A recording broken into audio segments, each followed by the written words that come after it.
Students are very late to come. They have been given 10 o'clock exactly, but by the time they reach, it is normally 10:10 or 10:08, something like that.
All the students are requested to write their name and enrollment number in the chat box.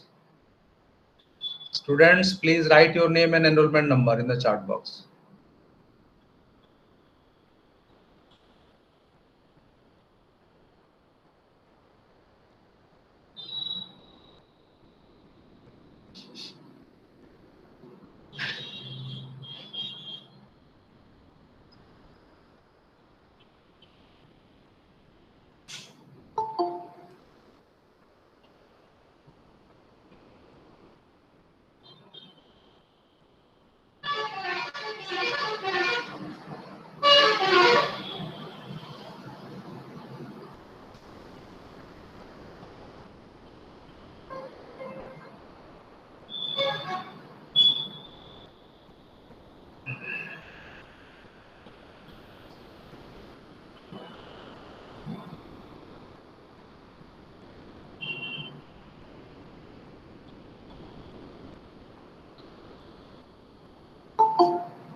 Good morning, all of you. You are welcome to the first session of BES-144, which is teaching English. This is, one of the papers in your content-based methodology. That is the section 2 of your B.Ed syllabus. The first section deals with core courses. Second section deals with content-based methodology. So we have completed so far 3 content-based methodology papers: teaching of social sciences, teaching of sciences, teaching of mathematics. So today we'll be talking about teaching of English, which is a language subject. Of course, there is another subject, that is teaching of Hindi, and maybe very little number of learners have opted for teaching Hindi. Therefore, we'll be conducting a few sessions on that also subsequently. But today we will start with block 1 of your teaching English. All of you know that this content-based methodology papers are an integral part of our B.Ed syllabus. No doubt, many theory papers are there, but these content-based methodology papers occupy a prominent place because you will be doing your practice teaching based on the method paper that you have opted, and your practice teaching would take place once all the theory papers are the counseling of all the theory papers are over, and the instructions in the workshops are given to you, sufficiently, so that you will feel very comfortable and confident in going to the respective schools, teaching schools, your practicing schools, to deliver your lessons. Okay. So please listen to the lecture of our resource person very, you know, sincerely, so that you will not face any difficulty while delivering your lessons. We are very happy that today we have in our midst Dr. Ajay Kumar Swai, the resource person for today's paper. Dr. Swai is an empaneled counselor, approved counselor of Indira Gandhi National Open University, especially for this paper. Dr. Swai, you are welcome to IGNOU Regional Center. And Sir, we are very thank you, sir. happy that you have accepted our request in taking a few class on BES-144, that is teaching English. And our students are there, though only 50 learners have joined so far. We expect little more when our session is in progress. So without wasting much time, may I request you to start your presentation. And all the students are requested not to intervene in between.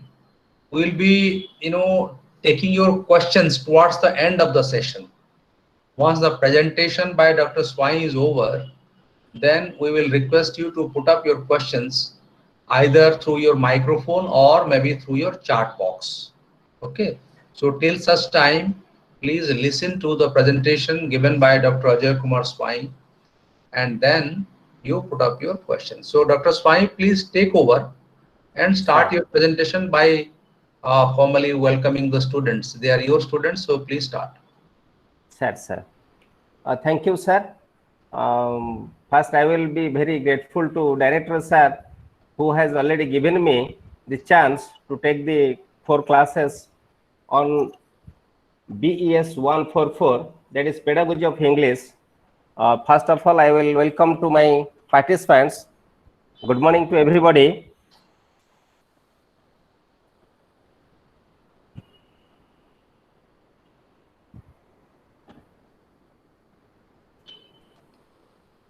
This paper is BES-144, Pedagogy of English, and today's class is on Block 1.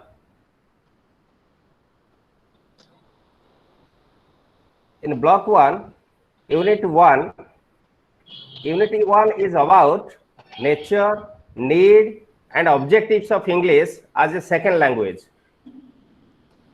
In India, English is taught as a second language in our government schools, that is regional medium language medium schools, but English is taught as first language in English medium schools.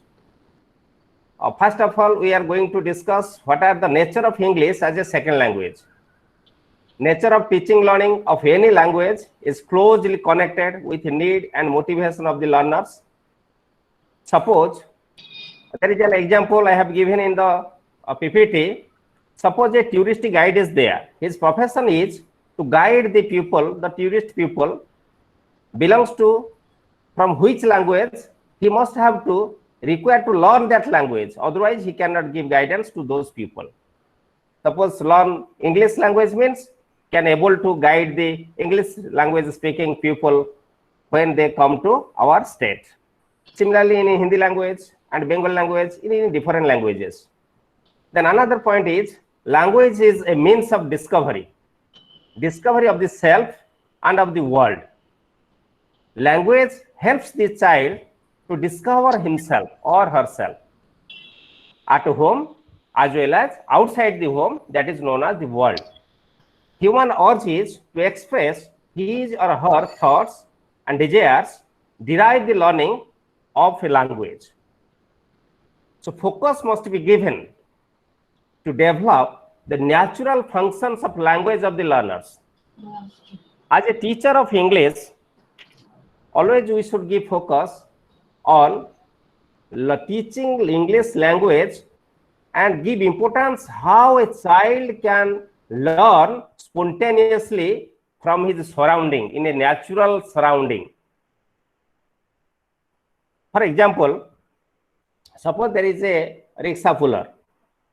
If we ask the rickshaw puller any parts of a bicycle, he can able to speak any part of the bicycle. But whether he speaks in Odia or English, perhaps in English, most of the parts of the cycle is in English. The layman, the common man cannot say in Odia.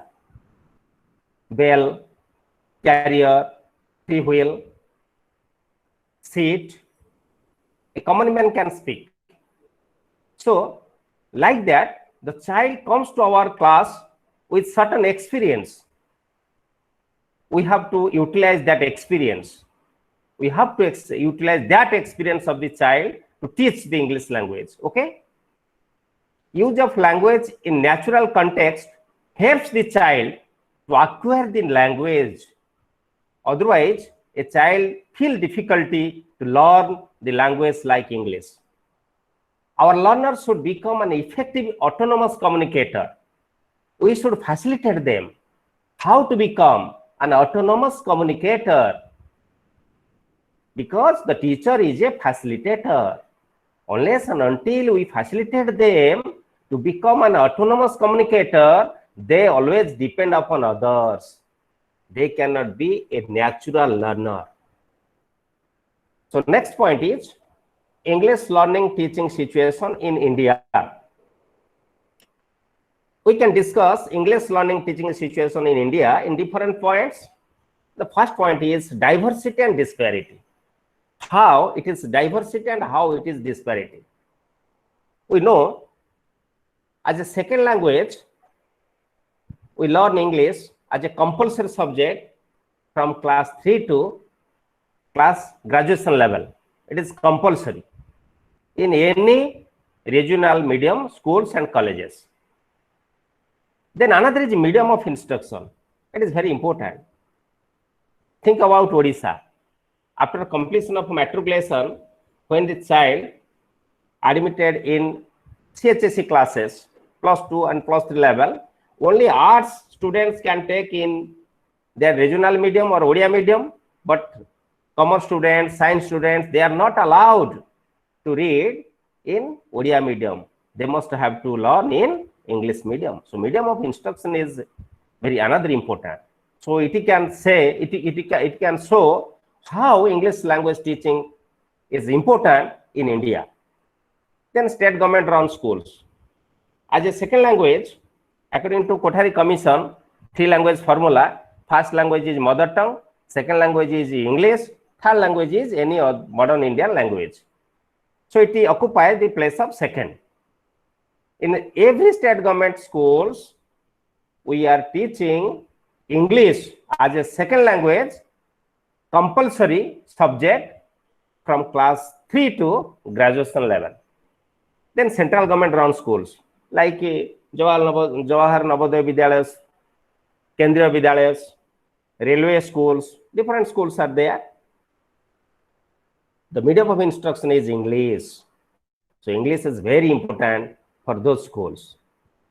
Private management schools, DPSP, DAV, Xavier's, Carmel English medium schools, different schools are there.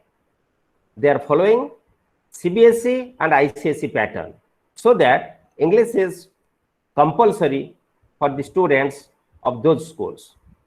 Then another point is NCERT developed NCF 2005, which also focused on 2 variables. One variable is teaching proficiency. Teacher must have to possess ability, better ability, efficiency to organize, to conduct, to manage what? A variety of teaching learning activities which should be so interesting, very interesting inside the classroom. Second one is availability of English in the environment. So we are focusing on the textbook.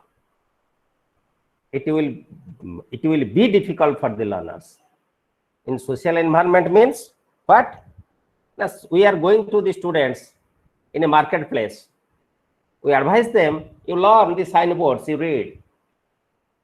We give them the cover of the soap, matches, or any packets. Number of letters, words, sentences are there.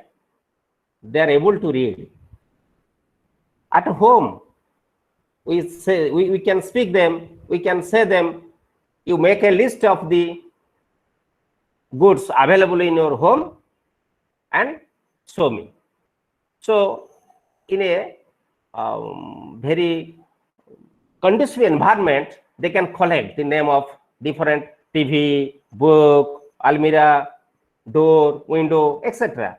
So availability of English in the environment, it is very important. Another is multilingualism and language education. Multilingualism, more than 2 languages. Bilingualism, 2 languages. So if the child is very sound in mother tongue, that soundness helps the child to do better in second language English, to do better in third language Hindi or Sanskrit. We have to give it focus on that variables. National and follow the method, approach, and strategies as per suitability of the learner's learning. What method we have to follow, what technique we have to follow, what approach we have to follow, that must be suitable for the learners, because if it is not suitable for the learners, if it is not liked by the learners, every action, every activity will be gone. We cannot get any result. The another is multilingualism relates to cognitive flexibility and scholastic achievement. Here is cognitive flexibility. What is cognitive flexibility? We should not be rigid to adopt the above said method, approach, strategy to bring cognitive development, to have scholastic achievement. May be scholastic, may be co-scholastic, must be maintained flexibility. Rigidity must not be followed. If the teacher will be rigid,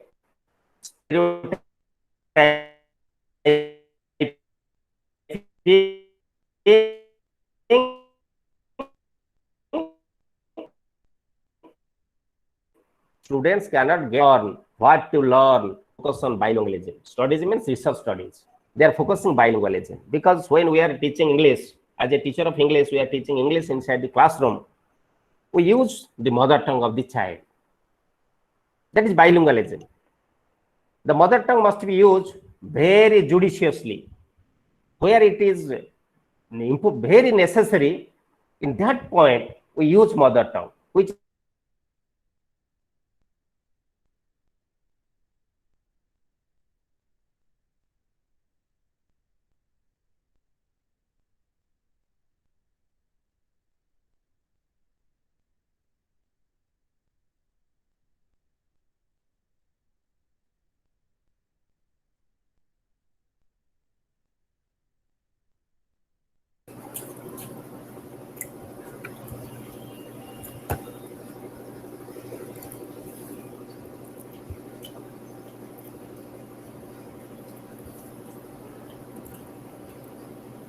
associate official language means what?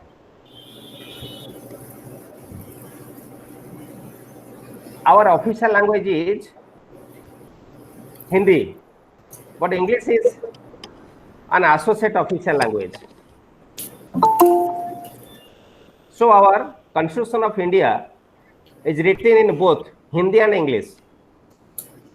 English is taught as a second language in our school curriculum, which we have already discussed. English occupied the place as a link language. Link language means we are speaking people How can we contact with Bengali speaking people, Bengalis or Gujaratis or the people of speaking in other language? So it is a link language. So it is an international language. As English is the language of UNO, United Nations of Organization, it is an international language. All the international business, trade, commerce, employment, everything is done through English language. English is a library language, treasure of knowledge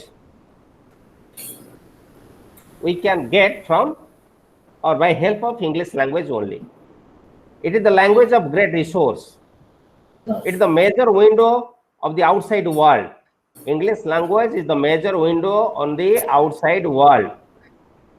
English is used for trade and commerce. This language gives us more information and we use in different activities, in different occasions. Language of opportunity, it is the language of opportunity because the employment facility, the student who is better in English, he gets better employment facilities or any other facilities. Aspiration of pupil of learning English. So today, people aspire more to learn English. Why? The English learning people, English speaking people are feeling themselves that we are really educated. So it is the aspiration of people of learning English. These are all about status and nature of English language teaching in India. So there is a language learning environment. As a teacher, inside the classroom, we must create or develop the environment which helps the child to learn the language that is English. Need of teaching English. We feel need of teaching English. Are you feeling so? Yes, everyone has the need and he must have the urge to learn English. Why? Now identify the requirements of various groups of students and support them as per their need. Make language learning sensitive and responsive. Who can make language learning sensitive and responsive? It's the duty of the teacher. Teacher make it sensitive and responsive. Then develop the interest of learners and motivate them for learning. Unless and until we cannot motivate our learners, we cannot develop their interest through different valuable examples, they cannot learn. They cannot be motivated. What will be the result? Now, our teaching learning activities will be completely valueless. Our objective, our goal may not be fulfilled. Increase language learning environment. So, it is very important for the teacher that we have discussed in the just above headline. That is, a teacher must have to create a conducive environment which is fit for language learning. Then another is English learning environment. How can a teacher create English learning environment? Now, one is acquisition through rich environment. What is rich environment? If formal learning is there, with that, learning at home and learning with a peer group, playmates, that is from environment, all total of learning is known as acquisition of language through rich environment. If we will confine with only formal education, classroom teaching, the acquisition of language learning will be poor. It is not rich, it is not better, it will be poor. So focus must be given on, in addition to formal education system, formal learning or classroom activities, there is a scope, more scope must be given to our children to learn at home, among peer and from the environment. Next, another which I have already told, that is poor environment. Closed environment means it is only limited to classroom, textbook and teacher. So it is very poor environment, and that is rich environment. If we add classroom activities with the home activities, environment activities. What are the objectives of teaching English? Learn for pragmatic purposes. What is pragmatic purpose?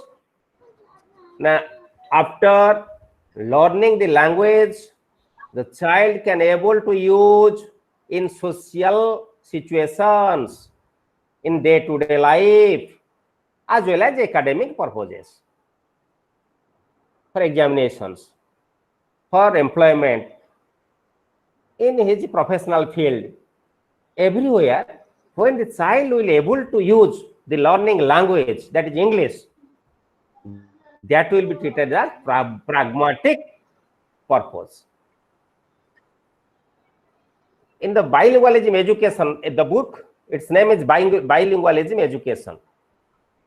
Komen and Swain wrote two things here. One is BES and CAP, basic interpersonal communicative skill. Basic interpersonal communicative skill must be developed among the learners, among peers. Peer means friend. Cognitive advanced proficiency, which is academic abstract thinking, it can be developed, and the teacher must focus on these two things. Use language in real life situation and academic purposes will be the very chief objective of teaching English. So our objective, our purpose is, after learning language, the child is able to use it in his day-to-day life, real life situation, and professional field or academic field. NCF 2005 stated different objectives. Those are to develop competency to understand what he or she hears. Most of the time we listen video, TV, radio, or any talk of any eminent personalities, but most of the cases the students cannot understand. So that competency we have to develop in the mind of the child. After listening what the child listen in English, he can able to understand it. This is the first objective of the NCF 2005. Second objective is to develop the ability to read with a comprehension. What the child read, he must have to comprehend it. Comprehend means understand it. To develop effortless expression. Effortless expression what? It is logical, analytic, and creative. If he can be express his feelings logically, analytically, and creatively. Fourth one is to develop the skill of a coherent writing. What is coherent writing? Now, organize thoughts coherently, systematically, maintaining coherent. All the writings can be possible. That objective must be followed up. Another objective is control over different register, that is situation and occasion. In day-to-day life, in everyday situation, every day the child or any individual faces number of situations, number of occasions. He must have that idea, that knowledge to use the language where it is necessary. Another objective is to develop scientific study of language and to develop increase creativity as well as develop sensitivity. Okay, this is all about Unit 1 of BES-144, that is Instructional Planning in Teaching of English. Unit 1 is Instructional Planning in Teaching of English. What we discussed, this is all about Unit 1 of Block 1. Then come to Unit 2. Unit 2 is Language Learner. Who is the language learner? Now our students. Which language is here we are discussing? Now we are discussing about the English language. The learner who are learning English inside the classroom, they have to occur two things. They have to occur what in English language in two ways. One is natural process, another is planned formal instruction. Natural process, everyday life. Listen to father, listen to mother, listen to watch television, listen radio, listen to friends or any other people, then learn language or occur language. Planned formal instruction, that is our classroom instruction, classroom activities. There is a syllabus, there is a curriculum, there is a syllabus, there is a textbook, different topics are there, teacher is there, teacher takes classes, gives a assignment. So this is planned formal instruction. In these ways, the language learner learns every language, not only English language, Odia language, Hindi language, every language. Second is child-related factor which influence learning, which we have discussed in Unit 1. What is child-related factor? The child is important. His interest, his motivation. Suppose the child is interested for the read Chonda Mama or read story. At that time, if we are giving focus on teaching poetry, it will not be possible to learn. So we have to develop the activities in the interest of the children. Another point, some educationists say, jog and mug model of teaching. We have to follow jog and mug model of teaching. What is jog? Teacher's input is jog, child is mug. So really, I think it is not correct. Some educationists, some opines that jog and mug model of teaching must be followed. So it is not necessary. Child may not be a mug. It is not correct. But what the child brings to class is important. Brings to class means what? The child comes to the school class with certain experience from the home and environment. What the experience the child possesses from home and environment, that must be used inside the classroom. Using that his or her experience, if we carry on the teaching learning activities, that will be more fruitful, more effective, and more better achievement can be possible. So own experience of child, self-involvement for learning in the classroom is very much essential.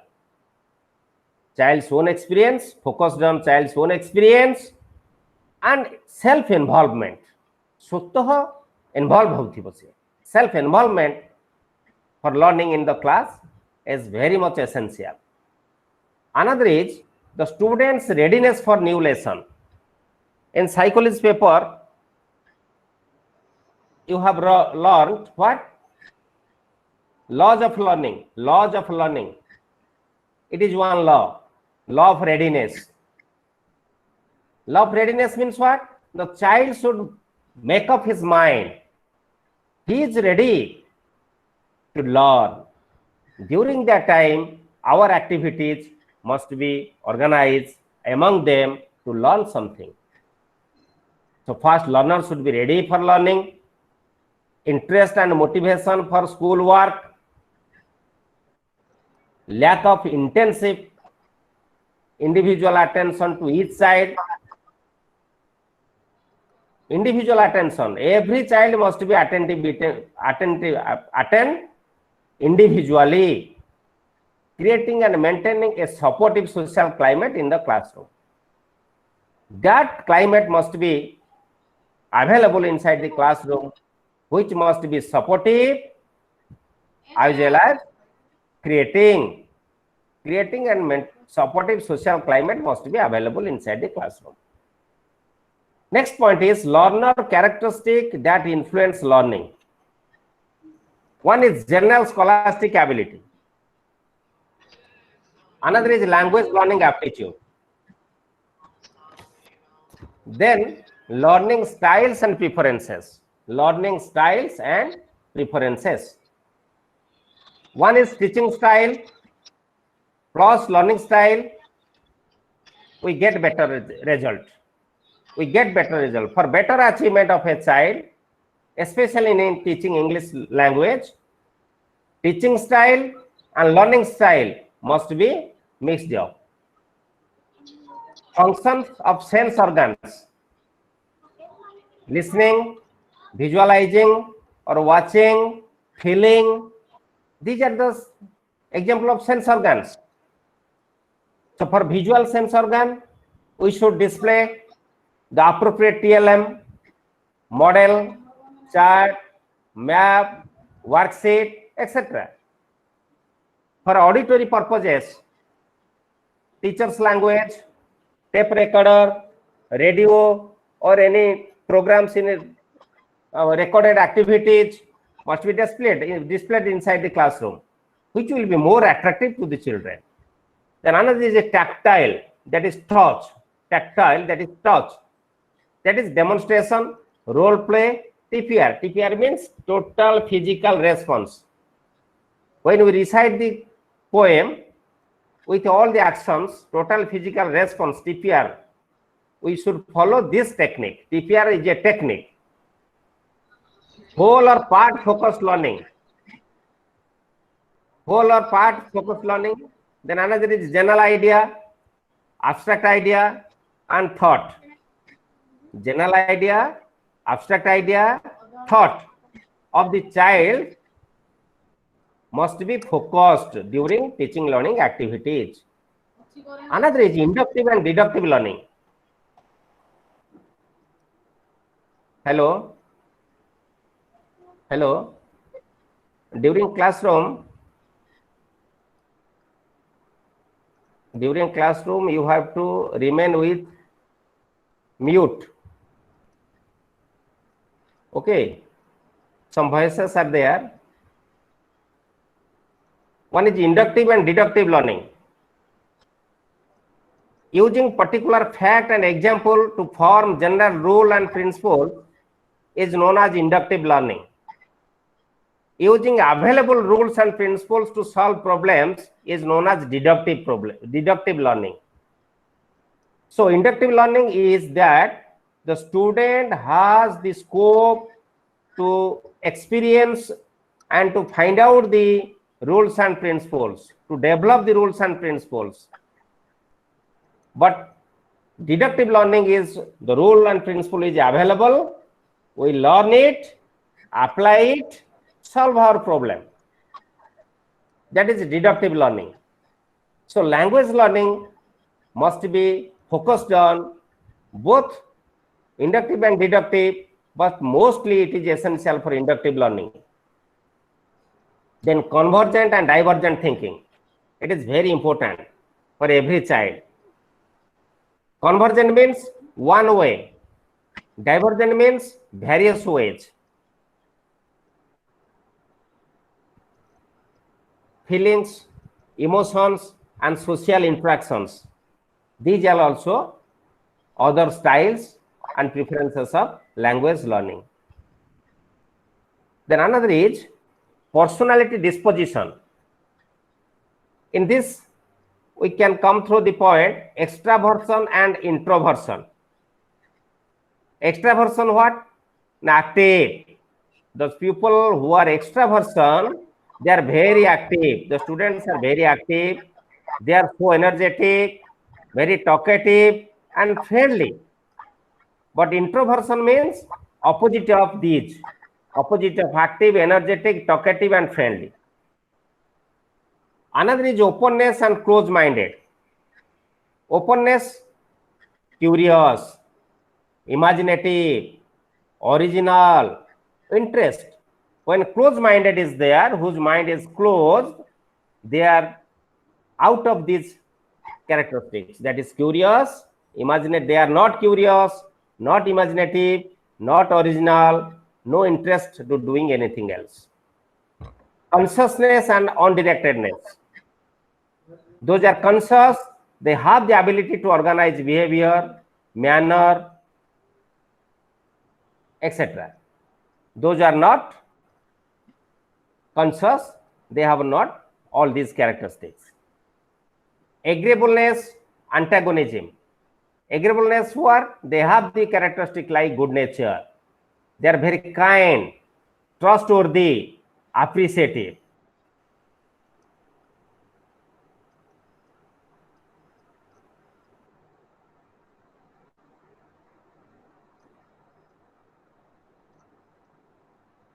But the possesses with only not appreciative.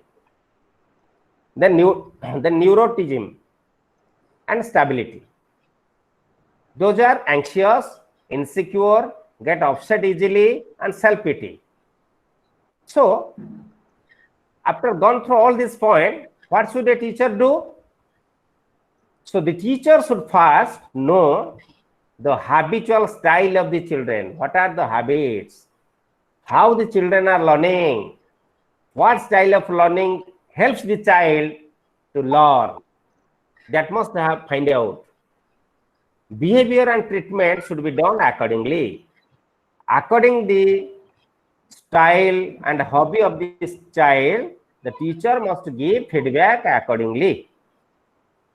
Then another is multiple intelligence. Multiple intelligence theory. It is a theory. It is developed by the psychologist Howard Gardner in the year 1983. He developed 7 intelligence. One is logic, mathematical, linguistic, bodily, musical, spatial, interpersonal, intrapersonal, and added 8 number, that is naturalistic. These multiple intelligence is meant for logical thinking and problem solving. So in day-to-day life, the child must have to face number of problems. To solve those problems, the child must have gone through all these intelligence. That is multiple intelligence. In the next unit, we learned about the flexibility of the curriculum, flexibility in the activities of the teacher in the classroom. This is about that flexibility in the curriculum. On own thoughts, feelings, hopes, needs, and so on. The curriculum must be developed as per the age, sex, and physical structure of the children. Otherwise, the curriculum may not be enough for the children. Always focus must be given on standard curriculum. Flexibility in classroom conduction, active participation, independent thinking must be there. Then unit 3, that is approach, methods, and techniques in English language teaching. Approach, method, and techniques in English language teaching. Focus must be given. What are the objective? The use of various approaches, methods, and techniques.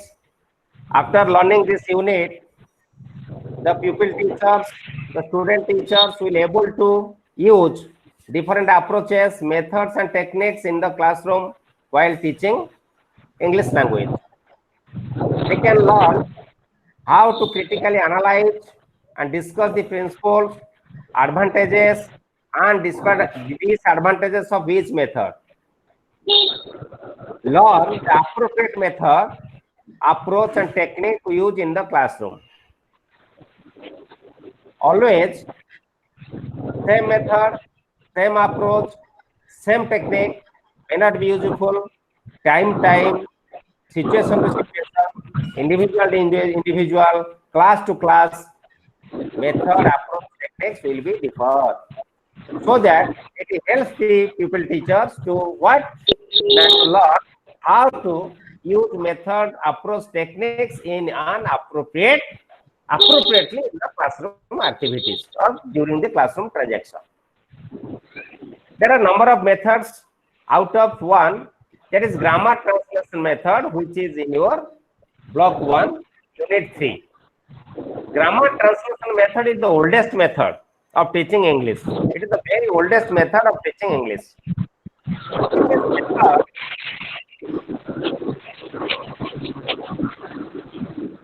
a teacher must translate every word, phrase, sentence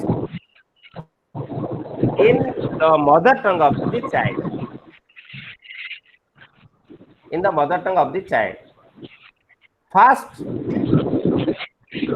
letter, then word, then sentence. This helps for learning the meaning of words, phrases, sentence, and English grammar.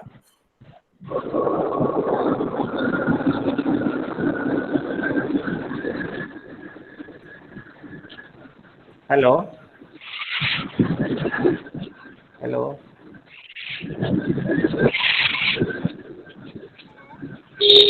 Hello. କିଏ ଗୋଟେ ରାସ୍ତା ଫାସ୍ତାରେ ଅଛି ନା କଣ? ଗାଡି Prashant Kumar sir ଆପଣ mute କରନ୍ତୁ, ଆପଣଙ୍କ ପାଇଁ ସମସ୍ତେ ଡିଷ୍ଟର୍ବ ହଉଛନ୍ତି। ସେ କହିଲେ ସେ ଗାଡି ଚଲାଉଛନ୍ତି, ସେ ମ୍ୟୁଟ କରୁନାହାନ୍ତି।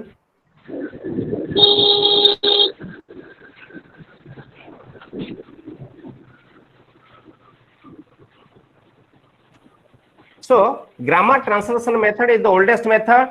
A layman can follow this method. A layman can read this method. What are the advantages of this method?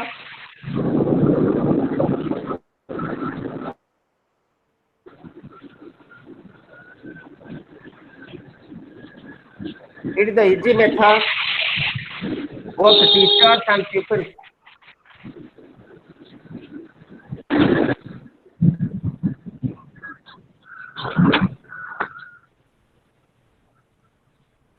So it is the easy method both for teachers and pupils. It is time saver. It saves more time because every word and sentence will be translated in mother tongue. When translated in mother tongue, the child will understand it easily. So there is no explanation, no use of TLM, no use of other action, gesture, posture, or any natural situation. So it is time saver and it is very economical also. And it makes the work of teacher very easy.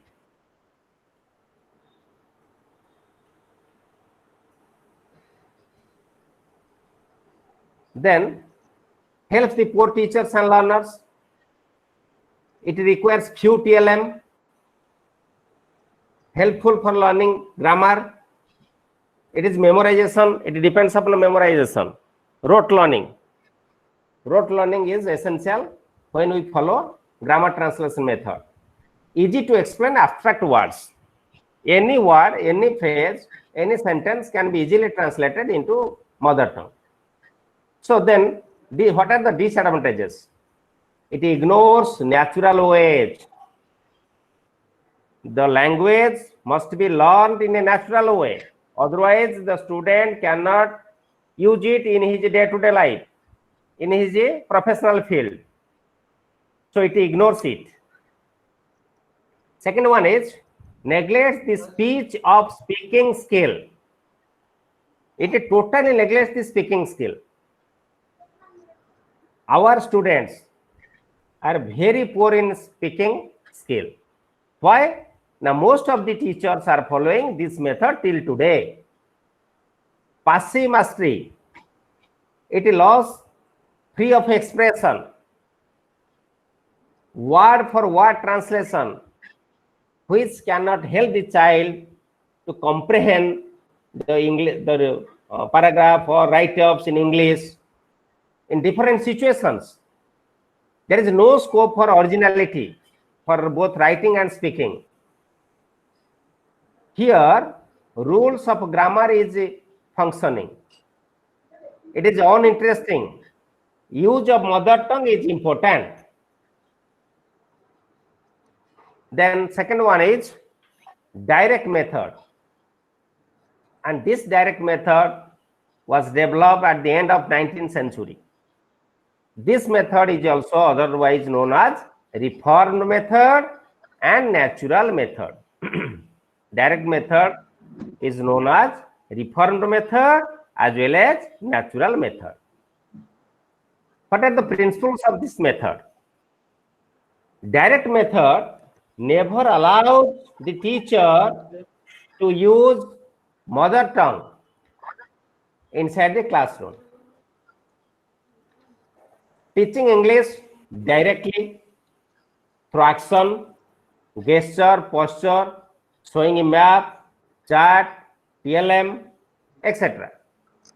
Association between expression and experience. What? Suppose I will show an apple and say apple. Show the object, that is apple. The child see this is apple. Experience it. The child experience it. This is apple. Direct experience. And my expression is it is apple. So there is a bond between the object apple and the listening apple. There is a bond. The child listened and created a bond. Scope for thinking in English, feeling in English. There is a scope. The child can think and feel in English. Otherwise, in grammar translation method, the child doesn't have that type of scope. Unless and until we think and feel in English, how can we express? By way of writing or by way of speaking. So it establishes bond between thought and expression. What is our thought? What we express, that bond will be created in between this by this direct method. It enables to develop real command over language. If we adopt direct method, the child can have real command over the language, second language, that is English. The direct bond between word and idea, which I have told you now. Here, importance is on oral teaching. Minimum use of mother tongue in lower classes. When we follow direct method, in lower classes, we have to use mother tongue very rarely. Where it is very necessary, we should use mother tongue. But gradually, when we go to higher classes, automatically we have to go away of using mother tongue in the English classes. Sentence has the unit of speech, but in grammar translation method, letter word is the unit of speech, but here sentence as the unit of speech. In direct method, inductive teaching of grammar. While teaching grammar in direct method, inductive method must be followed. Use importance must be given on using appropriate TLM. Suppose we are saying snake means we have to show the snake, the object of snake, it may be model or picture of that snake. If we show the picture of a frog and otter, snake, there is a confusion. The child listens snake, but visualize what? Na picture of a frog. There is a confusion. So it must not be done. Oral communication skill. What about madam? What about madam? What is your problem? Don't. Please, after classes, please you note your doubts. After class is over, you will ask me. Please, within the transaction, not to disturb. Okay. We all are teachers. You are also all teachers. So maintain the dignity. That is oral communication. It develops the oral communication skill. Direct method develops oral communication skill of the learners. frequently there is a scope to use English language, so automatically it will develop oral communication. Repetition and reinforcement. Repetition is there. Again and again, we have to repeat. Again and again, we give the chance, scope for the children to repeat the language, to utter the word, to utter the sentence. Gradually, it will be, the child will have the mastery over that language. Reinforcement is there. As a teacher, we never discourage the students. Always we have to reinforce them in different ways. In maybe patting, maybe saying good, thank you, nice. In different ways we can reinforce them. Focus on listening and speaking. So direct method gives focus on what? The listening and speaking. Listen better English, automatically it will help you to speak better English. What are the advantages of direct method? It is a natural method.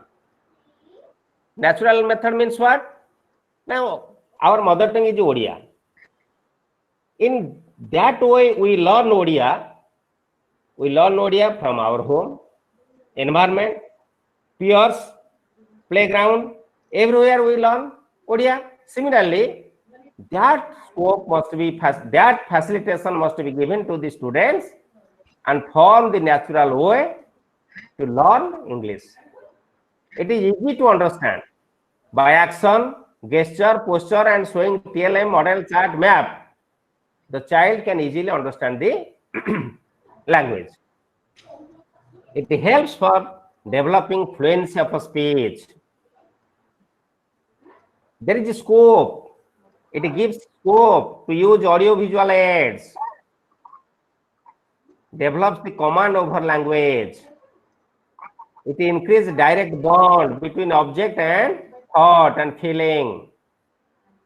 Helps for clear pronunciation, by exact pronunciation. Similarly, we are speaking girl, but correct pronunciation is girl. Similarly, about, above, not college, it is college. It is college. Not knowledge, it is knowledge. So these are the real pronunciation. So we have to learn, there is a scope in direct method to learn what? Exact, accurate pronunciation. What are the disadvantages? It is very time consuming. Time consuming means time taking. In grammar translation method, you read the sentence, say in mother tongue. Within no time it will be completed. But here, chart, map, picture, diagram, action, different situation, it will be taking time and both expensive. Not only time taking, but also expensive. All the teachers cannot use this method properly because IQ is essential. Lack of environment. To use this method, every educational institution has no conducive environment to use this method. It ignores the nature of pupils. All words, phrases cannot explain in action, gesture, posture, and showing chart map. So here, in some cases, mother tongue is very essential to explain the words and phrases. Okay. Then what are the difference between direct method and translation method? You can go through this. In direct method, teacher demonstrates. Translation method, teacher translates. Teacher acts. Translation method explains. In direct method, writings are correction work is important. They are imitate mistake, only imitate mistake. Direct method, use of sentence, but speak single word. Here, make students to speak, teachers speak more. So direct method is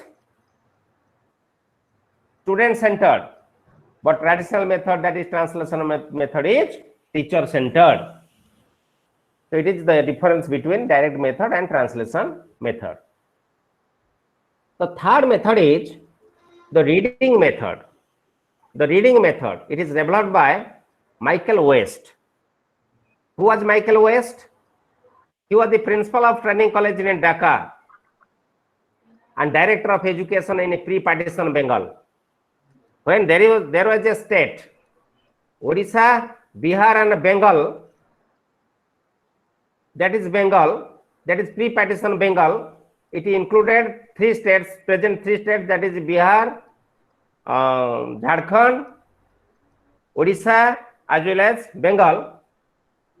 He was the director of education of that pre-partition Bengal, who named Michael West. He gave stress on reading. Other than speaking and listening and speaking, he opined reading is important. Silent reading, according to him, according to Michael West, silent reading is the key to proficiency. Key to proficiency means to develop the speaking skill and as well as writing skill. Because speaking and writing skills are those skills are output. Input, listening and reading. Listening, reading, input, speaking and writing are output. So according to him, if we give focus on reading, developing the reading skill of the child, it will automatically develop the speaking and writing skill of the students. Vocabulary is the essential component of reading proficiency. From reading proficiency, the child can acquire the vocabulary. The stock of vocabulary can be increased. Acquisition of vocabulary is important. What are the advantages? Now it helps to develop reading ability. This method focuses on self-activity.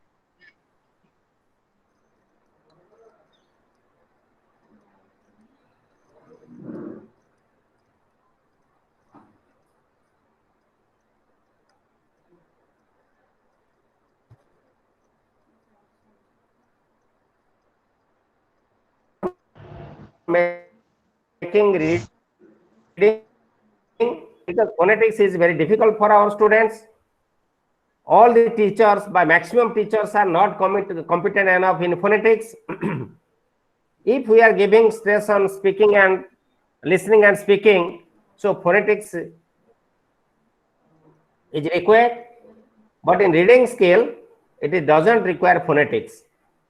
Free from overload of grammatical rules, the use of mother tongue, at times students feel at home, learn only correct form of English.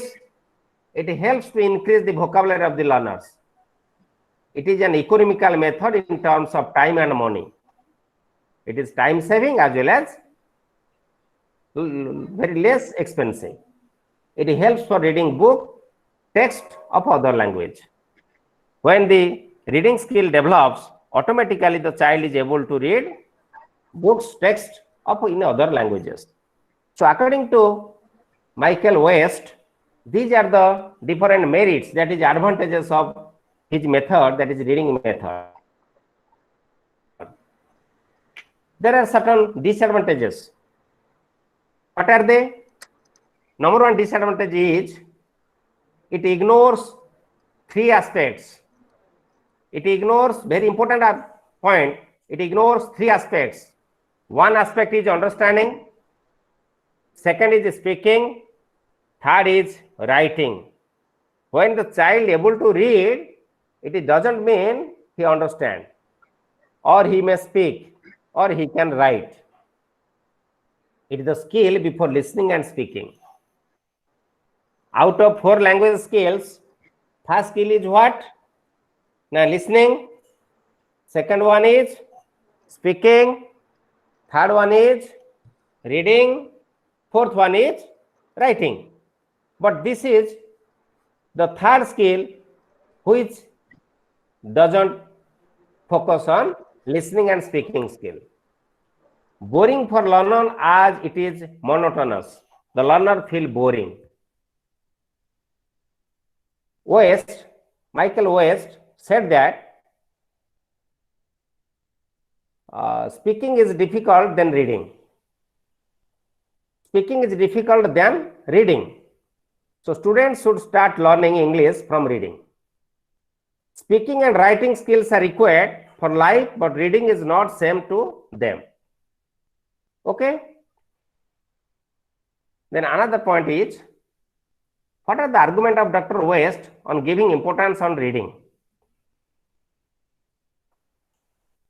He said, the bilingual child does not so much need to speak his second language, but rather than to read it. Reading is a passive activity, but speaking and writing are active activities. According to him, reading is a passive activity, but speaking and writing are active activities. He said, this passive activity helps the child to develop the active activities, that is speaking and writing. So we should give focus on what? Developing reading skill of the children.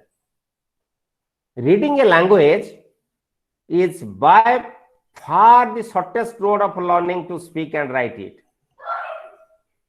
He said, if reading competence will develop, the child will reach at speaking and writing.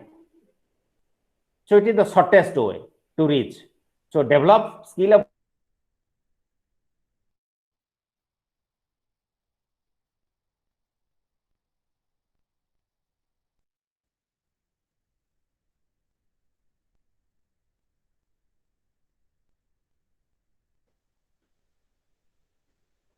types of reading ability. One is oral reading, another is silent reading. Oral reading helps to develop, to increase pronunciation of the students and to develop the speech habit, speaking skill of the learners. Silent reading helps to comprehend the paragraph, comprehend the sentence, to understand the sentence or paragraph. So oral reading, both oral reading and silent reading, both are gives benefit to the students. Another is book reading. What should be read? The new words from book reading. These benefits the students gained. New words and phrases are equally distributed over the pages, so that the students learn, they have the opportunity to learn different words and phrases, new words and new phrases. Vocabulary is not a technical. In the situational context, in the contextual forum, the students have the opportunity to learn what?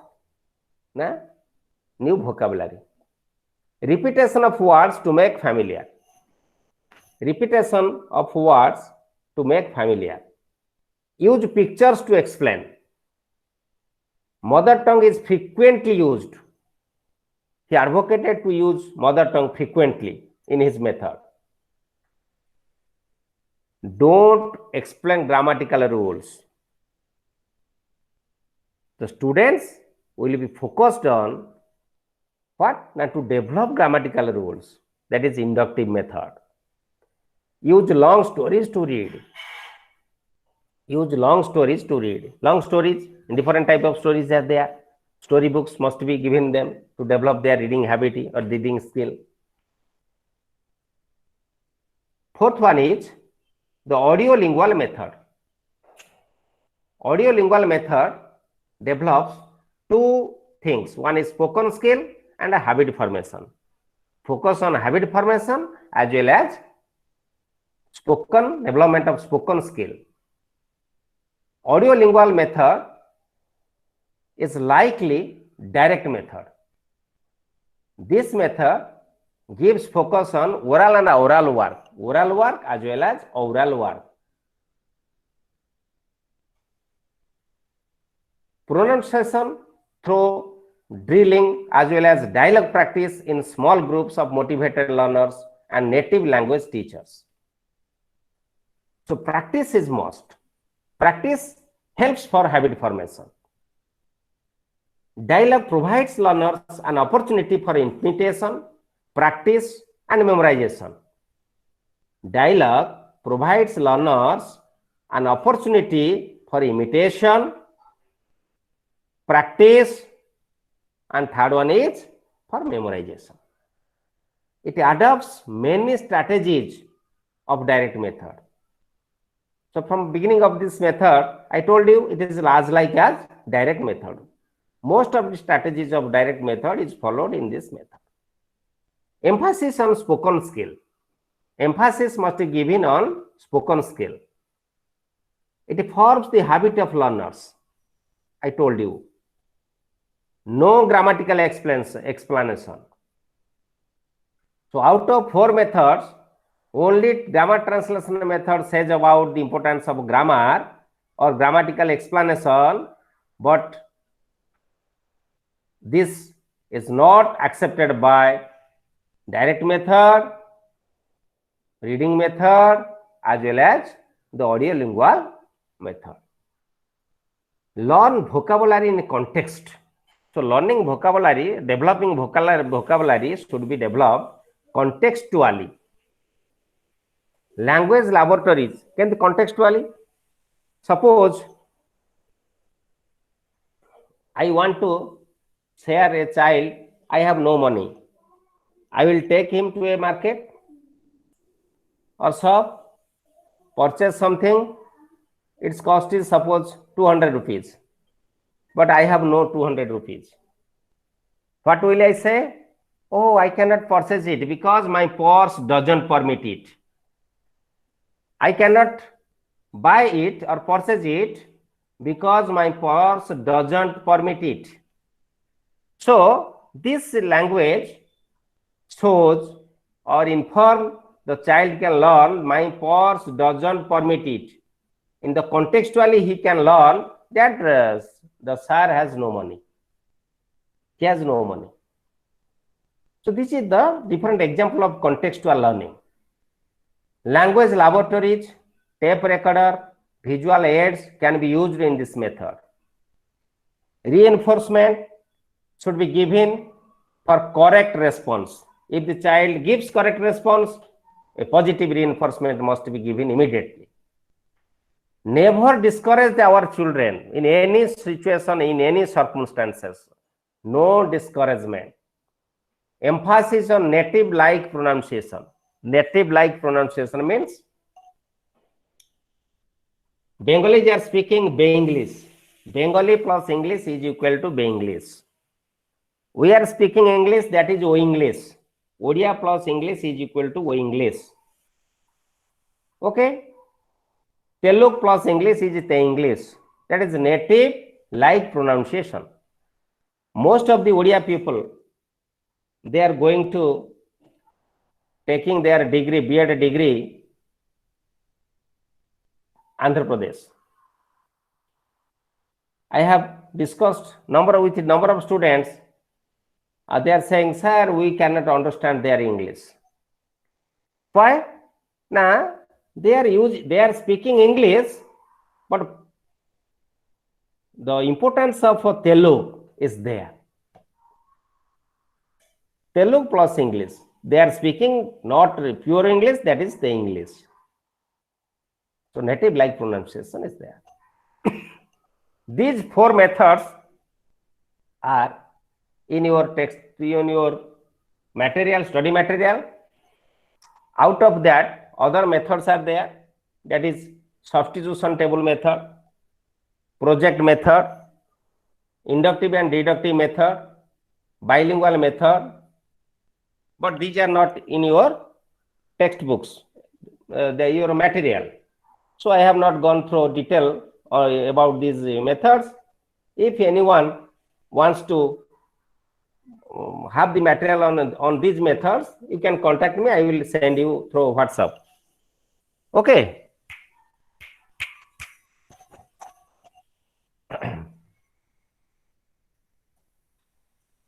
A very important thing is there. What are the difference between bilingual method and grammar translation method? bilingual method and grammar translation method. Bilingual method means what? Now, bi means two, lingual means language. Two languages will be used. Here you can be confused. What is bilingual method and what is translation method? Understand it. Translation method means each and every word of the sentence will be translated into mother tongue.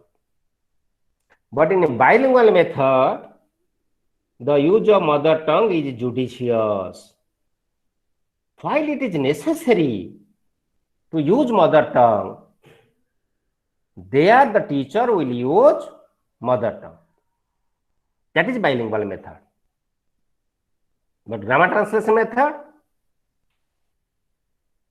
bilingual method use mother tongue is a restricted manner. But grammar translation method use mother tongue is in excessive manner.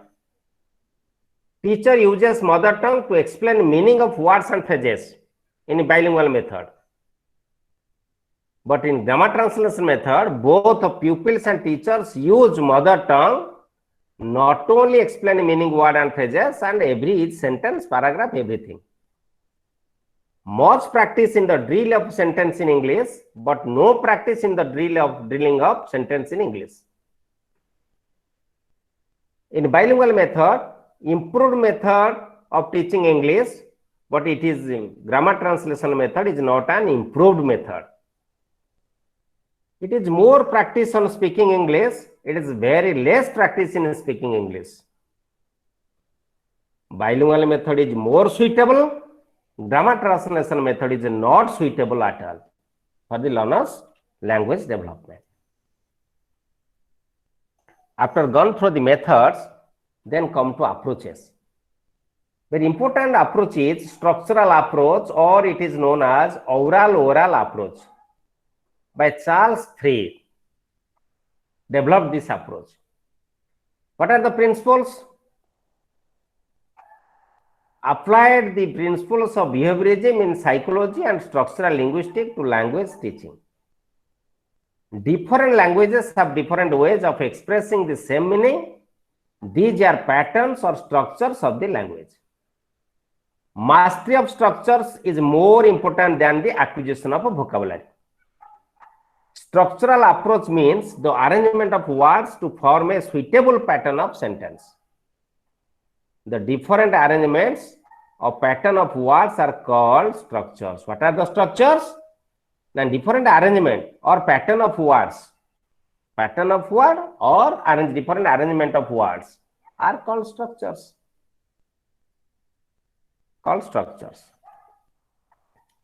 Types of structures. Structures are four types. One is sentence pattern. Second one is phrase pattern. Third one is formula pattern. Fourth one is idioms pattern.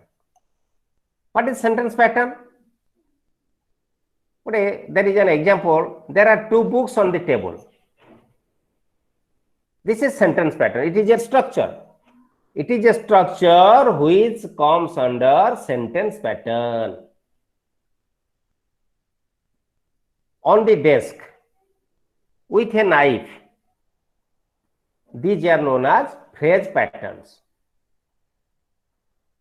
Good morning. Thank you. Well done. Ah, nice. These are formulas. Born with a silver spoon at the 11th hour. These are known as idioms. Selection, these are the structures. Selection of structures. Selection of structures based on the characteristics.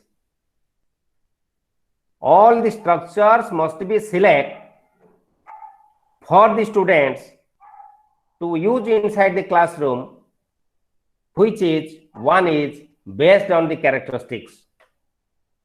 One is useful. Useful in two ways, either in spoken or in written.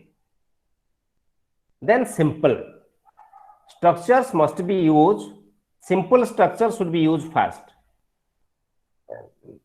not hard and fast, not difficult. Then third characteristic is teachable. Which structure is teachable for which standard of students?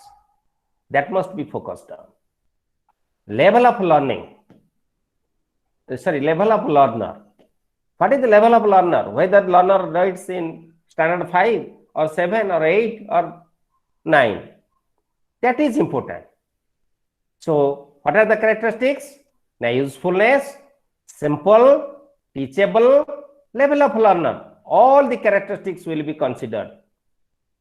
Another is create situations. What are the situations? Now, gesture, posture, action. These are the situations.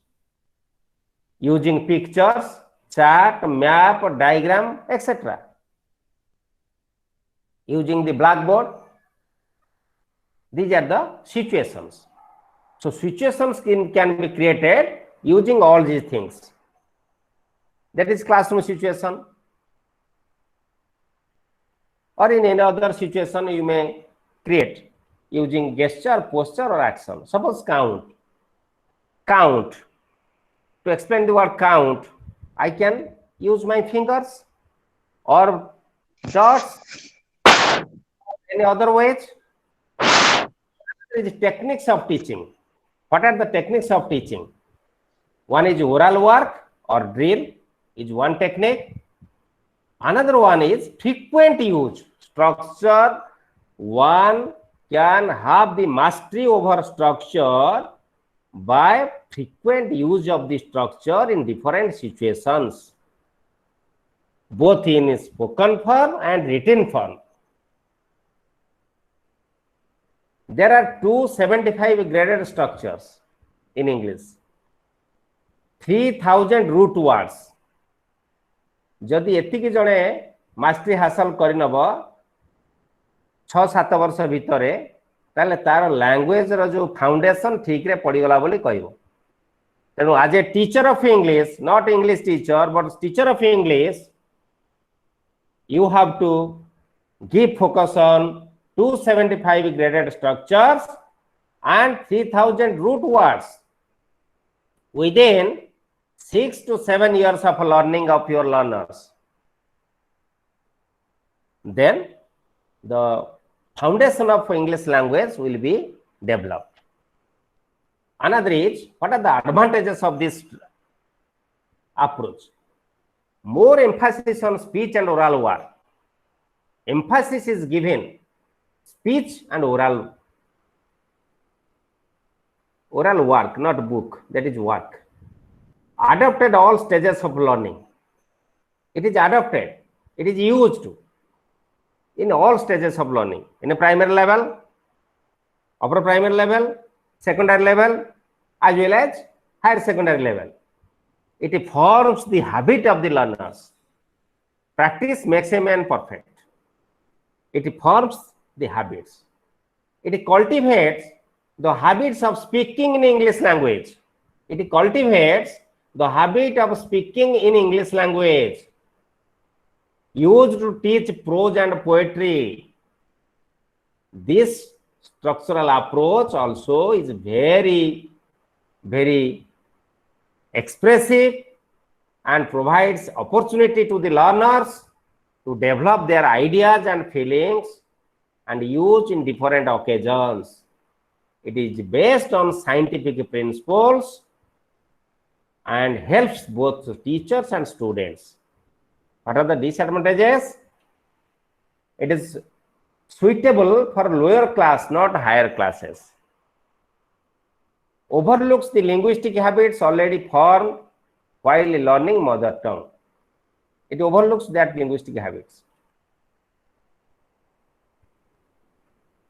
Only teacher will select the sentence pattern, but not all.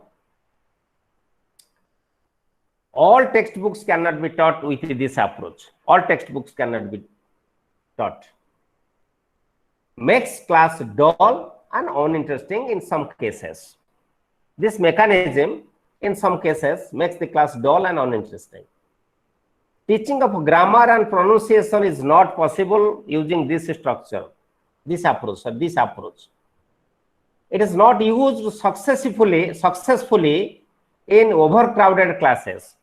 When the class is overcrowded, the teacher is not able to use it successfully, because in crowded classes, more practice work cannot be done. Unless and until we are doing more practice work, this approach cannot give benefit to the students. Poor teachers cannot use this approach. Difficult to complete the syllabus in time. We cannot complete the syllabus in time because it will take more time. It is mechanical drilling. Neglects vocabulary expansion. It neglects vocabulary expansion. Another approach is communicative language teaching, which is learner-centered. It is purely learner-centered. It is developed in US and Europe in the year 1970. In this communicative approach, learners are the active participants. Who are the active participants? The learners. Focus is given on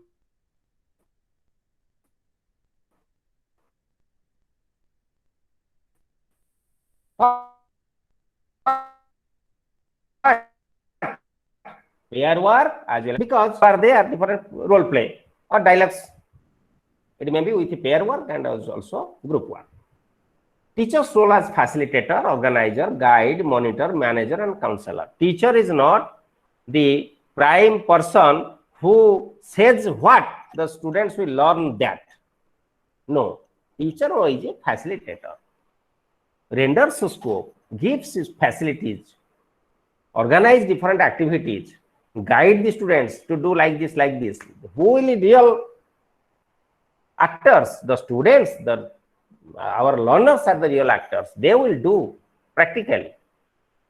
Only the teacher will monitor, manage the activities, and counsel the students. Fluency over accuracy. Fluency over accuracy. So, when we giving importance on accuracy, automatically fluency will be developed. Not the utterance grammatically correct.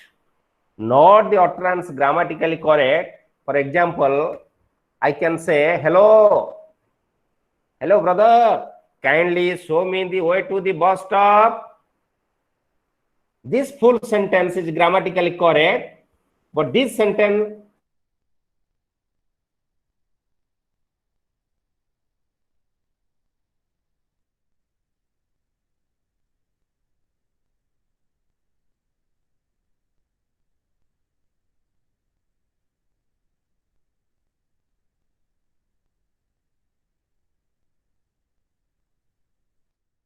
stop gives a certain message, and way to bus stop gives that message also. What materials are used in this method, in this approach? The text-based, task-based, authentic material. What are the demerits? Overemphasis on fluency. So other aspects of language are neglected. It neglects grammar and vocabulary. It is not appropriate to all contexts. Less teacher intervention may not be suitable to monitor group work or pair work. So teacher's intervention is very less. So in some cases, the teacher cannot monitor the group work and pair work properly. Okay. Then come to another approach, that is humanistic approach by Maslow, 1970. Humanistic approach. This approach is used both in education as well as in psychology. This approach is against teacher-centered classroom. This approach advocates about student-centered or learner-centered classroom. Learner is the important. According to the need of the learner, all the activities will be organized, will be done inside the classroom. Teacher will do as per the need of the student. Respect to learner's own experience and knowledge. Every teacher neglects the students most of the time, most of the cases, but don't do that. like that. Give respect the experience and knowledge of the student first. That is the foundation of the child. Then you build up you construct the wall accordingly. Transaction must be done as per interest of the learners. Learners' autonomy, self-discovery, and critical thinking should be focused greatly. Critical thinking, self-discovery, and autonomy of the learner. Correction work. Teachers are only facilitators. They are not the instructors. They are not the masters. They are the facilitators. They have to facilitate the children. What are the techniques are used in this approach? Now, first technique is community language learning. Charles Curran developed this technique, community language learning, CLL. This is a counseling therapy. Sit in circle and talk naturally, L1 and L2. Two circles are there. One circle will make conversation in language 1, that is mother tongue. Then another will be developed conversation in language 2, that is L2, that is language 2 English. So simultaneously, they will develop their speaking skills. Teacher helps for utterance correctly and appropriately. Teacher will only helps. They can do themselves. Students, they can do themselves. They will guide. Teacher only guide. Then learner repeat. Similarly goes on. If one thinks they are not able to do, teacher only show the example. They will repeat it, and gradually the activities will be carried on. Recorded the conversation and replayed at the end of the class. What conversation was done by the different participants, that must be recorded at the end of the class, that will be displayed. So the child can guess where and how he should be improved. Self-learning will be developed based on interest of learners, not syllabus. So syllabus-oriented task or course or teaching and learning activities will be neglected. So importance must be given on what? Interest of the learners. What the learner is interested to do, to learn, that must be done inside the classroom. Okay, then role of the teacher. Teacher's role is just resource person to create supportive, non-judgmental and anxiety-free atmosphere in the classroom. Anxiety-free atmosphere, very conducive atmosphere should be developed. Activities should be learner-centered, group work, learner autonomy, teacher as a facilitator, and gives focus on TPR, total physical response. Then another is constructivist paradigm, NCF 2005.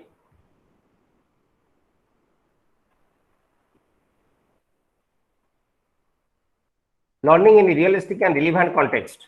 Learning must be done in a realistic and relevant context. It encourages voice and ownership in the process of learning. Learning is a social experience. Use multiple mode of representation, that is film, projects, etc. Encourage self-awareness. Another is discourse perspective in constructivism.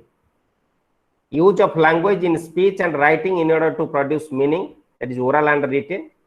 Use students' own writing as a text. Students' own writing will be used as a text, not the textbook.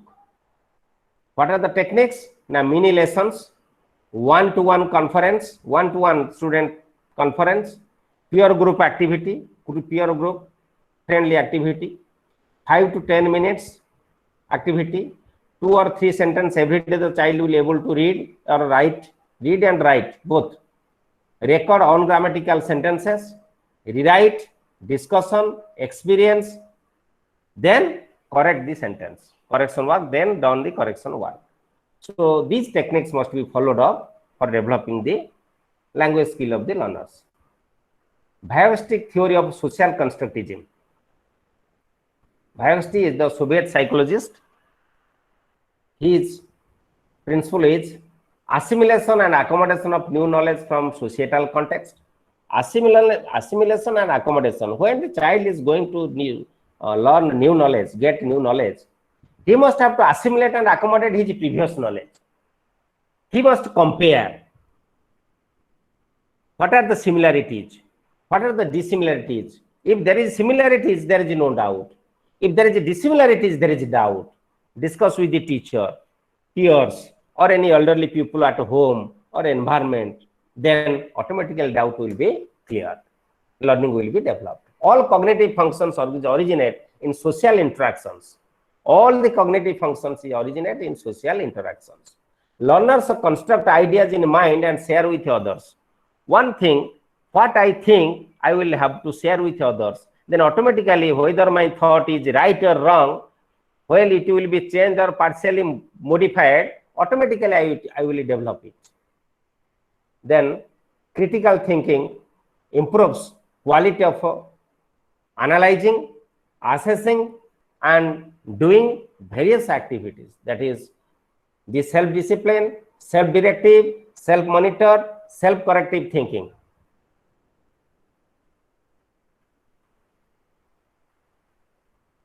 What are the activities? Identify and interpret information, facts, opinions, analyze contextual clues related to sentence and word, own expression on any topic, makes hypotheses, say alternatives, communicate effectively. These are the activities. Reflective learning, part of critical thinking is reflective learning. And then another is focus on peer work, group work, wait time is there. Then post method era. What are the post method era? Post method era, method of pedagogy. Method to pedagogy. In post method era, method shifted to pedagogy. What is method? The method is the static set of procedures. Fixed. Method is fixed, static, fixed. But here we discussed about flexibility. So pedagogy is the scientific approach and it is flexibility. It's the scientific approach. Simultaneously, variety of techniques and strategies will be adopted. But method says no, one method means one method. Method focused on its own principle, but pedagogy focused on the necessity of the child. So this is the basic difference between method and pedagogy. Then unit 4 is there. Classroom transaction. As a teacher, every day you have to go to the class with certain preparation, with certain PLM, model, chart, map, everything, and number of strategies for transaction inside the classroom. Why? Now these are the different objectives. With all the objectives, you have to prepare yourself and go to the class. What are the key features of language lesson? Key features, number one key feature is subject matter of English course. Second one is transaction in the classroom setting. These two key features are there. What is the importance of lesson planning? Why lesson plan is important? Why? Now, for efficient teaching, to cover the syllabus timely, confident while delivering the lesson. If you are preparing the lesson plan, then you have to prepare yourself. Automatically, you can deliver the class, transact class inside the classroom. You can transact everything comfortably. Based on next lesson, assist for transaction, clarity, format, professionalism, useful for the learners. Lesson plan are traditional and 5E model. Traditional, 3 steps are there: pre-reading, introduction, presentation, application or evaluation. That is pre-reading, while reading, post-reading. But in 5E model, 5 is there. What are they?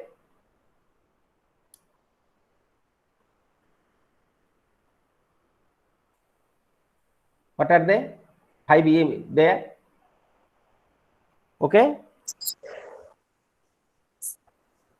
Can I tell, sir? Hello. Hello. Hello. Yes, sir. May I tell the answer? No, no. Another one unit is now. You may say what are the five E's? That, sir, in constructivist approach, the 5E model. Yes, yes. So first one is engage, then Huh? explore, then Huh? explain, then Then elaborate. The last stage evaluate. is evaluate. Okay. Yes. Acha, tell me, these five E models, that is engage, explore, explain, elaborate, and evaluate. Can we Yes. place all these five E's in traditional method, introduction, presentation, and application? Can we place? Yes, we can play, sir.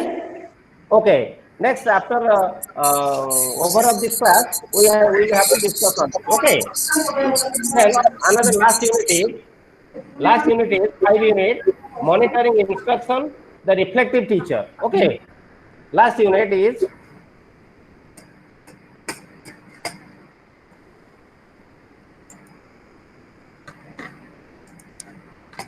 monitoring instruction, the reflective teacher. The objectives of this unit is know the concept of monitoring, understand nature of monitoring, appreciation of the value of monitoring, familiar with the tools and procedures. These are the objectives.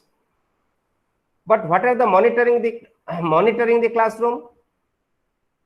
Highly conscious and systematic process based on feedback, thought beforehand, work with the children. Due to all these four necessities, the classroom should be monitored. Okay. Importance for better information, planning in advance. For better information, to render better information, collect better information, and planning in advance. If we know the information properly, automatically we can make the plan for responsive and sensitive activities. For developing professional skills, monitoring is essential. For systematic observation and explanation in classroom. Okay. It is very important question. How can we monitor our own classes? What aspects we monitor and how could we monitor? One is self-monitoring. Ourselves, we observe the classroom situation and reflection should be noted ourselves and think about it, then fix up our next activities. Selected, we should monitor on selected tasks and activities, not overall not at a time. Focus on what? Group work and pair work. Focus on group work and pair work. Then task or exercise. Another is explain, clarity and discussion. Response of learners to teachers and other learners. Response of learners to whom? To teachers as well as to other learners is important. In these points, we have to monitor our classroom activities. Automatically, we can get the better information and we can be prepare ourselves how to make our next classroom more interesting, enjoyable, and benefited for our learners. So that with this, all the 5 units have already completed. Just within the time is limited and matter is more. So thank you, all of you. Thanks for your kind cooperation. Then we are going to our next question answer session. Then you can ask any doubts. Then we will. Thank you, Dr. Swami. I think all the aspects which are there in block 1 of your BES-144 is over. Sir. If there is any, you can highlight those. If not, then I would request the students to put up their questions one after another. Sir. Let us see the chat box if there is any question. No, there is no question in the chat box. So students, you can write your question in the chat box or you can ask the question straight away.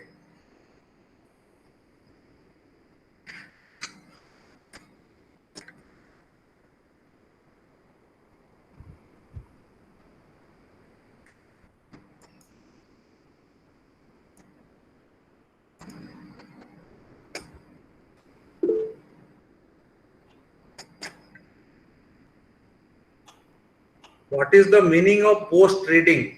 Gauri Shankar Tripathi is asking, what is the meaning of post reading? Post reading. Yes. That is third step.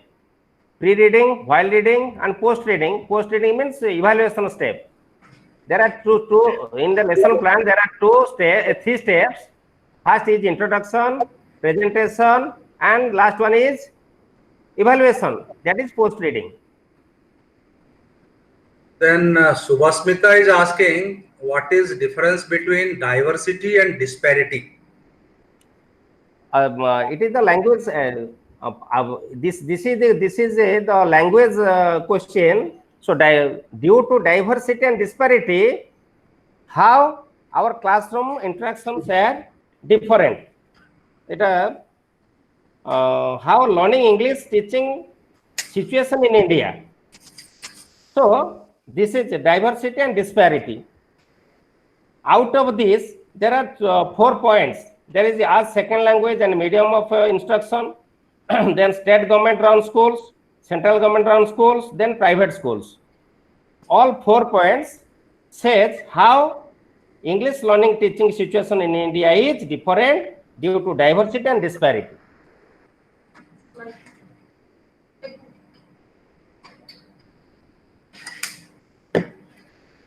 There is another question by Sikharani Behra. Dr. Swami, are you able to listen to me? Are you able to listen to me, Dr. Swami? Okay, sir. There is a question by Sikharani Behra. She is asking, what is assimilation and accommodation of knowledge? Assimilation and accommodation. Okay, it is very good question.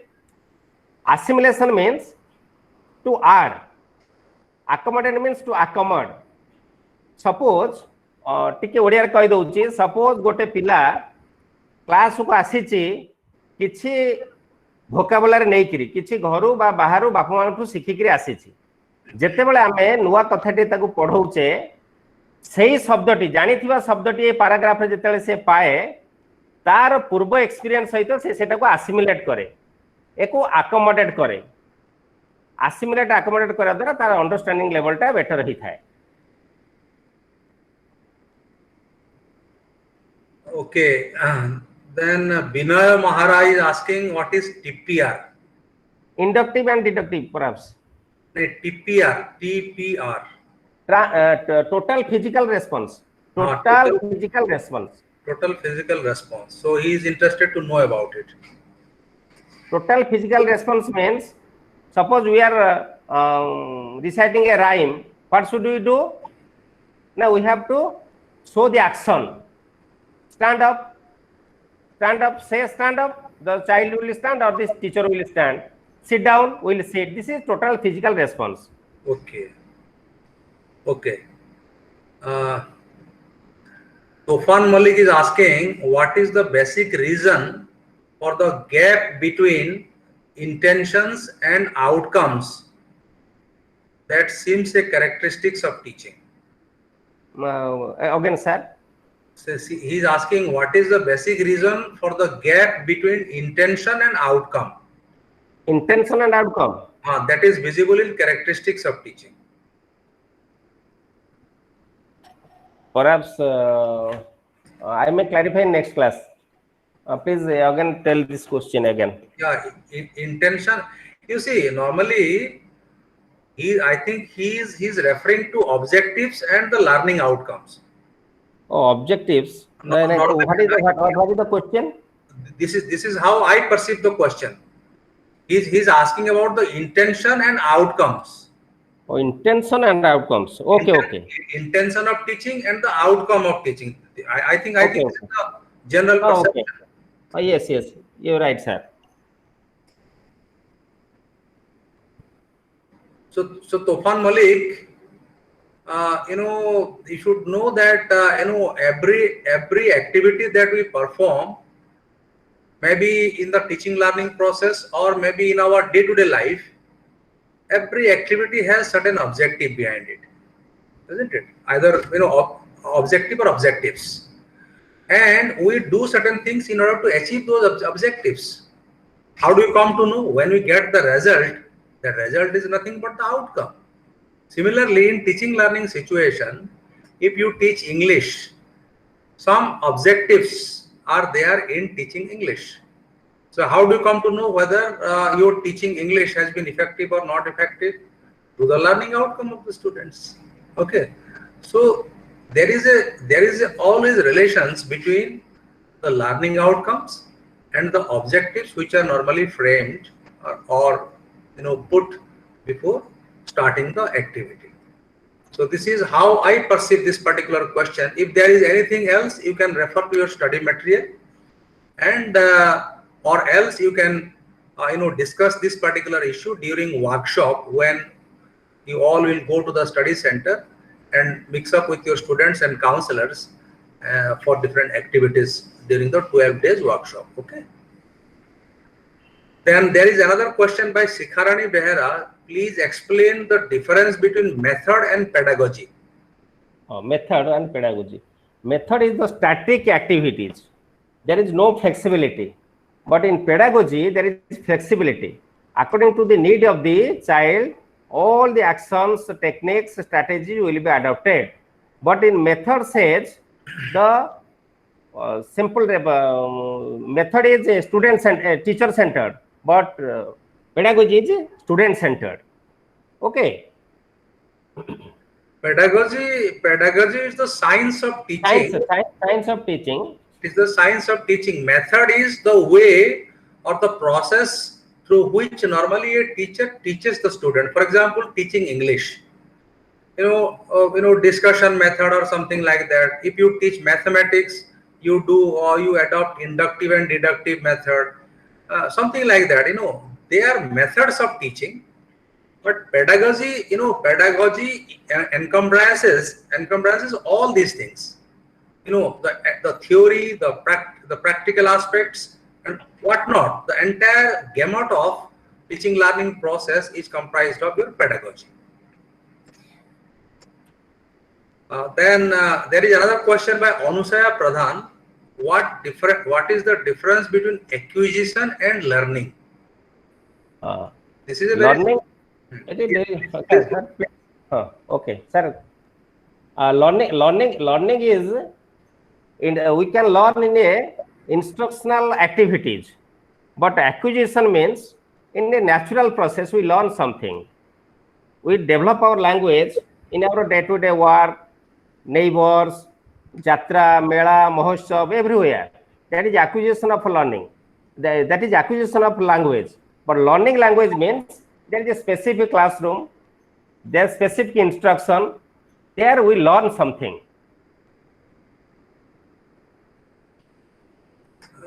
Priyadarshini Patra is asking about inductive and deductive learning. Is it applicable in English? I don't know. It is only applicable for teaching grammar. Okay. Inductive means the students will form the rules and regulations. Deductive means rules are there, only to adopt it. Suppose we are going to teach a passive. Give 10 or 12 or 20 sentences. The students will do it, then automatically they will generate an idea what is the formula, what should be changed. That is formed by the students. That is inductive. Deductive means simply the student, the teacher will refer, also subject will be object, object will be subject, verb will be changed in this way, then give examples and students will do it. Thank you. So Keshav Pradhan is asking about what are the beliefs in teaching English language. What are the beliefs a teacher should have about teaching English language? What beliefs? I don't know. I think it is a general question. It is a general question. Beliefs means what are the objectives? What are the basic thoughts should be developed in the mind of the teacher while going to teach inside the English classroom. Basic objective is He should focus on natural process, not artificial. Acquisition of language, not learning of language. These are the beliefs of English teacher of English. Here is asking about readiness. Readiness. There is a law of readiness. There are three laws. Law of readiness. It is a law. You see, Gitanjali, if the student is not ready to learn, if you teach the student, your teaching will be a futile exercise. Therefore, in order to make your teaching learning effective, first of all, you have to create readiness, among the learners. Everybody should be ready, isn't it? So readiness is applicable in every situation. Readiness, or law of readiness, you can say, is applicable in every situation, and it is more applicable in teaching and learning. So law of readiness is definitely required, or readiness is definitely required before doing any academic exercise. Okay. Then there is another question by Gangadhar. He is asking, what is post method era? Post method era. Post method era. Clearly, there is a sharing of a PPT.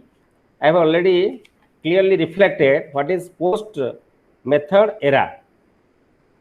To see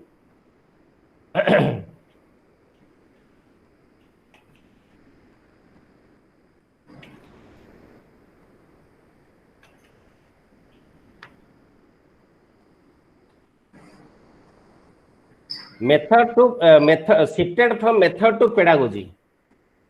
Clearly, I have mentioned shifted from method to pedagogy. In before post method era, we focused on methods and approaches, but after that, we focused on pedagogy. Pedagogy says about the scientific approach and techniques. Here, 4 techniques are very important. One is TPR, which I told. Another is brainstorming. Brainstorming. What is brainstorming? Suppose I will, before taking the class English, I will write a word hospital on the blackboard and say the students, what you know related to hospital, you write on your note. There is a storm in the mind. Then another is chain drill. It is another technique. So in post method era, we focused on pedagogy, which is scientific approach and techniques. In these techniques, 4 techniques are important: TPR, chain drill, brainstorming, and VMDT techniques will be followed.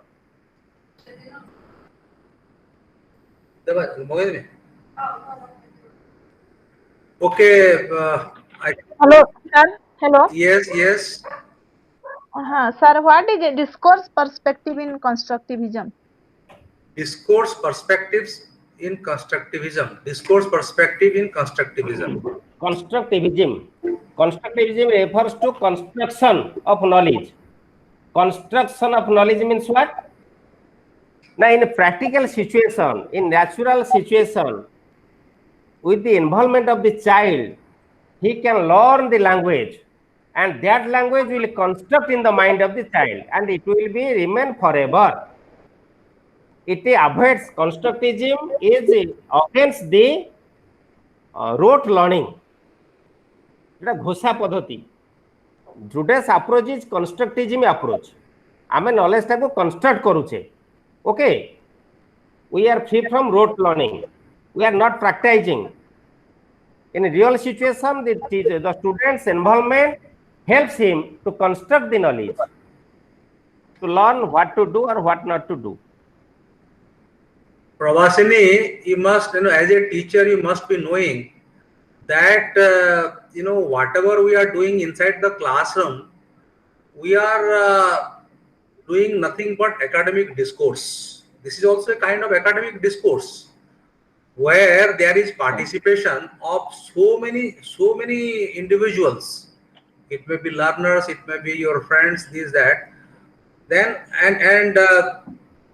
some issue or some topic is being discussed. That is a kind of academic discourse. And in academic discourse also, construction of knowledge takes place. Suppose I said something, your friend said something, somebody else also said something. So all these things are different concepts, and we go on getting one concept after another concept. So that way, construction of knowledge, goes on. Okay. So this is the discourse perspective. So discourse is also one of the effective method for knowledge construction.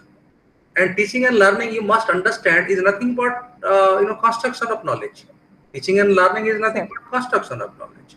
The teacher is helping the learners in constructing their knowledge, on the topic or on the topic related to various aspects. Okay, so that is one of the best method or best perspective. You have mentioned perspective, so it is a best perspective, for knowledge construction.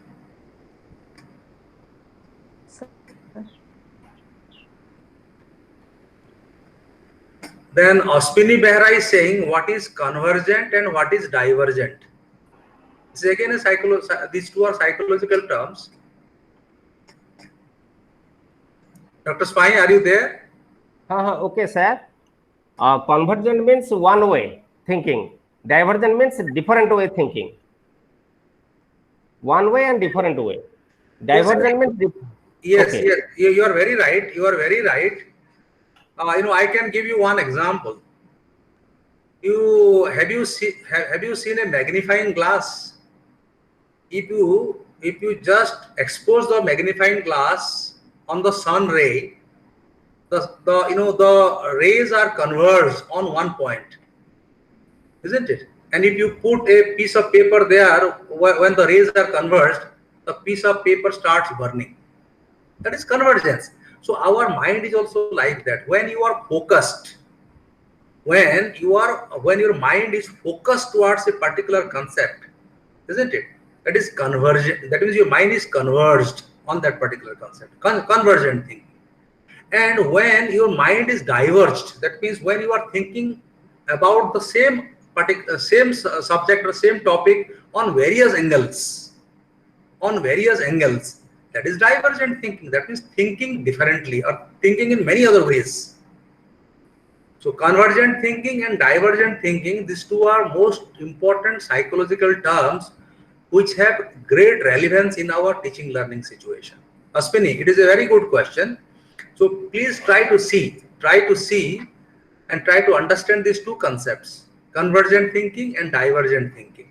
This is very important, and try to develop these two things in the minds of the young children, so that when they will grow up, they will not only create something new, innovate something new, and